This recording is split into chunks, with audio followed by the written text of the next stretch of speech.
Yo siempre he dicho que para mí la historia fue amor a primera vista. O sea, yo, verdad, no tenía claro que hubiese querido estudiar historia y fue realmente, entré más por descarte. Yo estaba en la Universidad de los Andes y bueno, ¿qué será lo que voy a estudiar? Y entre que no quise estudiar ingeniería, no quise estudiar medicina, no quise estudiar derecho, no quise estudiar arquitectura, no quise estudiar veterinaria, no quise estudiar, dije, bueno, será historia. Y lo que sí tengo que confesar es que entrar a historia y enamorarme de la carrera fue una sola cosa. Y desde allí, eso fue en 1976, y desde ese momento hasta ahorita, no he tenido ningún sí ni ningún no con la historia. O sea, yo sigo siendo historiadora a plenitud. ¿Qué profesores tuviste la dicha de que tenían clase? Mira, en la Universidad de los Andes tengo el recuerdo muy especial de Martín Sinetar, de Ana Rita Tiberi, de Julio Tallaferro, de Gaviria, de César Gaviria, que fueron mis primeros profesores en la ULA. Y por supuesto después en la Central, cónchale, tuve la oportunidad de ser alumna de Manuel Caballero, yo tuve Manuel Rodríguez Campos, Luis Cipriano Rodríguez y bueno, y mi tutor de tesis que fue Elías Pino Iturrieta. O sea que yo diría que esos fueron así como mis puntales de formación.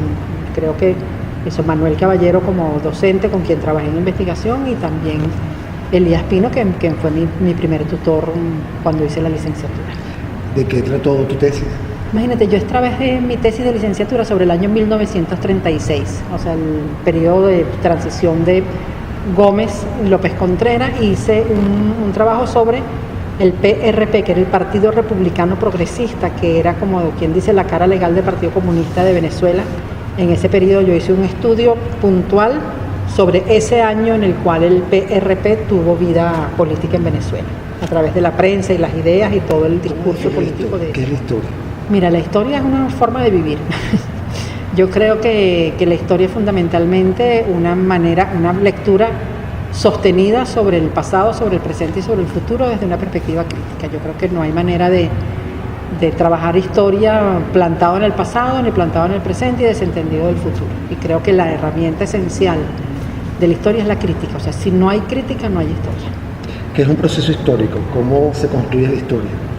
Un proceso histórico tiene que ver con la necesidad de estar atento a todos los aspectos que confluyen en un determinado momento. Yo creo que tenemos digamos que hay una manera de ver la historia como que si fueran hechos estáticos. O sea, el 19 de abril de 1810, el 5 de julio de 1811, el natalicio del Libertador, o sea, ver los hechos como que si los hechos fuesen la historia. Y resulta que no, que lo que hemos podido determinar en la medida en que uno se forma como historiador es que la fecha simplemente es un indicativo de un proceso mucho más complejo. Y creo que la mirada de un historiador debe ser tener, independientemente de que haya una fecha, tener la capacidad de una mirada que abarque los problemas más que los hechos, los procesos más que los acontecimientos y sobre todo la sociedad más que los individuos. ¿Qué relación hay entre el hecho histórico y la conciencia nacional? Mira, lamentablemente uno de los grandes problemas que tenemos es que la formación que se nos otorga en el colegio es mucho más informativa que reflexiva. O sea, uno de chiquito lo enseñan a estudiar la historia, eso de memoria desconectada, y eso ha hecho que seguramente la conciencia histórica esté más asociada a personajes y a momentos que a procesos.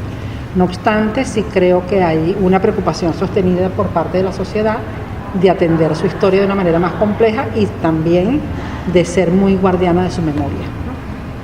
¿La historia se reduce solo a señalar fechas? No, o sea, como hemos venido diciendo, yo creo que la historia es un proceso de aprendizaje, un proceso de reflexión y una mirada crítica en la medida precisamente que es capaz de deshacerse o de distanciarse de los hechos y de las fechas. O sea, yo siempre cuando me dicen, oye, tú eres historiadora, dígame, yo siempre tuve mucho problema para acordarme la fecha. Yo también y lo sigo teniendo. O sea, ¿Cómo haces? Claro, porque la historia no son fechas, ¿no? O sea, las fechas son un elemento, es lo mismo que pensar que para un químico, para un ingeniero la ingeniería es el análisis, o sea, las cuentas. No, la fecha es simplemente un elemento que está allí, pero que es totalmente prescindible para la comprensión de la historia, porque no hay un momento, o sea, en el que inicien las cosas y otro momento en que terminan. Si uno tiene una noción de proceso, simplemente las fechas forman parte de ese proceso, pero no lo determinan. Son tantos hechos, circunstancias, claro, para acordarte de todo eso. Claro, bueno, lo que pasa es lo mismo que yo te diría, por ejemplo, para cualquier oficio hay que tener eso, digamos, una apropiación de la disciplina que va más allá de las cosas puntuales, ¿no? O sea, yo creo que las fuentes, la lectura, la reflexión, los personajes, la sociedad, todo eso te va haciendo como el gran relleno de la empanada. Entonces, en la medida en que uno lo tiene presente, al final las fechas son, ¿verdad?, terminan siendo totalmente accesibles. La responsabilidad no solamente está en manos de los historiadores. Yo creo que todo venezolano debe tener como una preocupación legítima en su construcción intelectual y en su construcción de identidad, conocer su historia. Yo siempre le digo a los muchachos, bueno, y a los estudiantes y a los colegas y a con quien converso, si a ti te dicen que tú no naciste el día de tu cumpleaños, tú ves que va. O sea, a ti te dicen, mira, tú no naciste el tal día, tú dices, yo no, claro que yo nací ese día. O sea, a ti te pretenden decir, mira, tú no estudiaste en tal colegio, tú dices, ya, pues si yo sé que yo estudié allí. O sea, no hay forma de que a ti un tercero te pueda cambiar tu biografía, porque tú tienes un control y un conocimiento de tu biografía lo suficientemente firme como para que nadie te venga a cambiar tu cumpleaños. Exactamente igual tiene que ocurrir con la historia. Que a ti te vengan a decir, no, niño, si eso no pasó, ya va. Un momento, yo sé lo que pasó con la historia de mi país. Y en la medida en que lo conozco, me apropio de ella, tengo no solamente mayor solvencia para dialogar con el presente, sino sobre todo mayor tranquilidad para saber que el futuro de... Yo creo más importante es que la academia tenga la posibilidad de ser un espacio, lo he dicho ya en las declaraciones que he tenido oportunidad de dar, que sea un espacio abierto para todo aquel que tenga sensibilidad e inquietud por la historia, que sea un sitio de convocatoria para estudiantes, investigadores y profesionales interesados en el área de la historia, que sea un sitio, ¿verdad?, donde su patrimonio esté en la mejor condición. Nosotros tenemos aquí una hemeroteca, una biblioteca y un archivo que son extraordinarios. Entonces, se llama difusión. Claro que la posibilidad ya de que la gente pueda venir a conocer ese material, no solamente a conocerlo por la curiosidad, sino a hacer uso de ello de la manera más, o sea, con las mayores posibilidades. Estamos tratando eso de adecuar de forma tal que la página web de la academia pueda albergar todo una presencia digital. Una presencia digital más importante, pero sobre todo que haya que esto sea como lo ha sido y como queremos que siga siendo, un espacio abierto para el encuentro y la discusión. Eso es el 19 de abril, ¿qué pasó el 5 de julio? No, mira, el 19 de abril, desde el punto de vista de quienes hemos revisado esa fecha desde una perspectiva más crítica, es esencialmente un hecho autonomista que recupera los fundamentos del discurso fidelista de la corona para darle prioridad o darle mayor presencia al cabildo, pero en ningún caso hay una decisión de ruptura con España, ¿no? Esa ruptura va a darse posteriormente y se va a dar además desde un marco de legitimidad totalmente distinto, porque quienes van a decidir la independencia no son los capitulares, sino los diputados elegidos por primera vez en Venezuela para ser los representantes de esos nuevos ciudadanos. Entonces yo creo que hay una enorme distancia en relación con lo que ocurrió el 19 de abril, que es un acto de autonomismo municipal exclusivamente de Caracas, con relación a lo que es el 5 de julio de 1811, que es una declaración de la independencia resultado de un debate en el cual quienes debaten son representantes electos de las distintas provincias. O sea, no es un hecho caraqueño, no es una decisión política, digamos, de un grupo, sino es una decisión política que tiene la legitimidad que respalda la condición del ejercicio pleno de la soberanía. La historia académica ha estado acompañada de una larga lista de iniciativas y publicaciones. Háblanos de tu trabajo como escritor. Mira, fíjate tú, yo creo que para un historiador es esencial, o sea, dar a conocer los resultados de sus investigaciones. Yo he tenido no solamente la disciplina, sino la enorme suerte de que he podido publicar todo lo que he escrito. O sea, yo creo que yo no tengo nada engavetado. O sea, todo lo que yo he escrito está publicado. Pero claro, hay una diferencia entre lo escrito con fines académicos, con fines, por ejemplo, de estrictamente cuando tú vas a un congreso, cuando vas a un seminario, cuando es para un libro colectivo, cuando es un trabajo de ascenso, cuando es una tesis doctoral.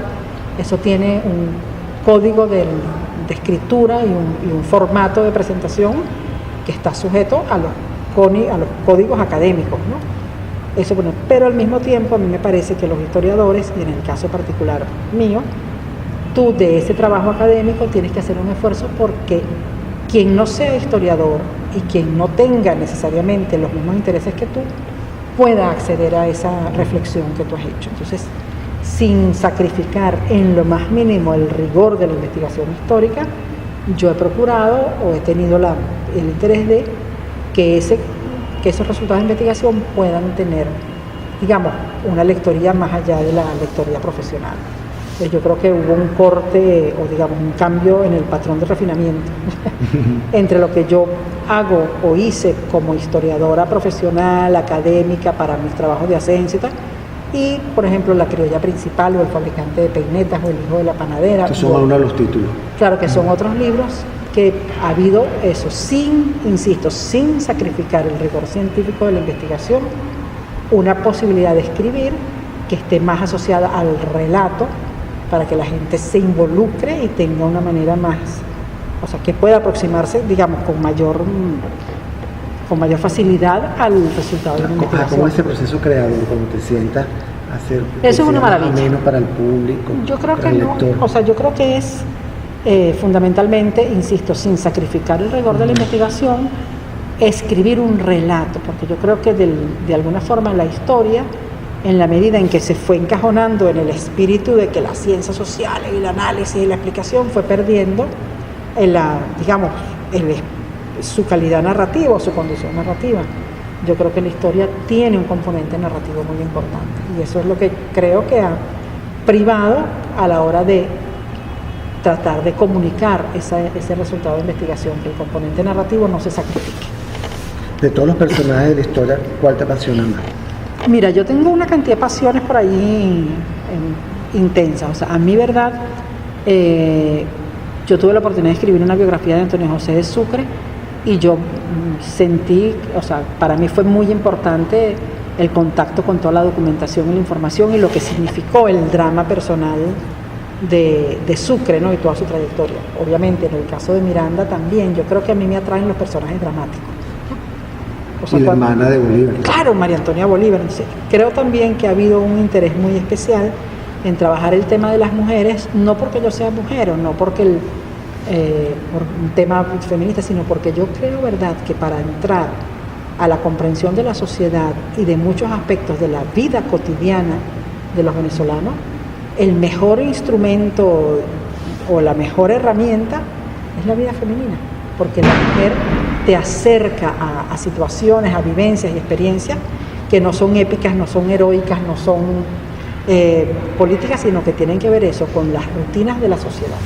Entonces creo que también eso ha estado muy, muy próximo al interés mío historiográfico, que no sean solamente personajes épicos, sino que también esté muy cerca a la mujer y las condiciones en las cuales se desempeñó la existencia organizadísima, sobre todo porque la tengo por temas, por problemas y acotada. O sea, yo también aprendí de mi abuelo cuando yo vi que desmantelarse su biblioteca, que uno no podía tener los libros por tenerlos. Yo tengo una biblioteca que es una biblioteca de uso, o sea, lo que está allí es material bibliográfico de uso mío. Y la tengo clasificada por temas del siglo XIX, la independencia, metodología de la historia, historiografía. Tengo mi sección de mujerología, como digo yo, de toda mi bibliografía de mujer.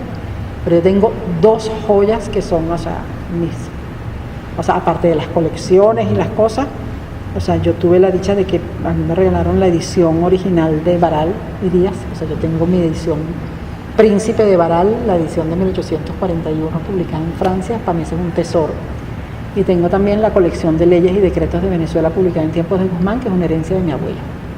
O sea, que digamos que esas son parte de las joyas de la... A mí me parece importantísimo y creo que en este momento es de un aspecto que vale la pena atender, que es de qué manera se usa la historia como recurso político. Yo creo que eso es algo que los venezolanos debemos tener muy presente, no solamente por lo que está ocurriendo en la actualidad, sino porque eso ha estado presente en la historia de Venezuela. Entonces sí creo que los historiadores, y hoy en particular, es muy importante tener presente que la historia, además de una herramienta de conocimiento, termina siendo también una herramienta política, y eso hay que desnudarlo, que entenderlo, que analizarlo, y que tener conciencia de eso como un elemento que está interviniendo en el presente de los venezolanos.